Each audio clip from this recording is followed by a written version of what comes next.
বৌভাতে কী কী menu হয়েছিল সেটাই তোমাদের সাথে শেয়ার করব।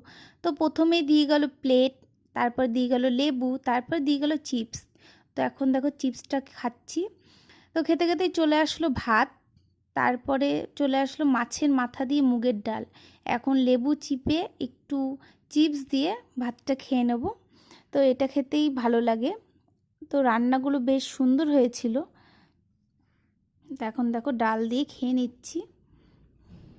তারপরে চলে আসলো পটল চিংড়ি। তো যথারীতি চিংড়ি খুঁজতে ব্যস্ত হয়ে পড়েছি। তো একটাই চিংড়ি পড়েছিল, বিয়ের দিনেও একটা চিংড়ি পড়েছে, আজকেও একটাই চিংড়ি পড়েছে। তো এটাই পড়েছে, অনেক ভাগ্যের ব্যাপার। তারপরে চলে আসলো মাংস, তারপরে স্যালাড।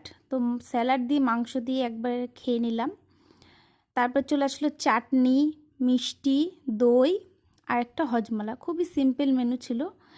তো এই ছিল বৌভাতের মেনু। তোমাদের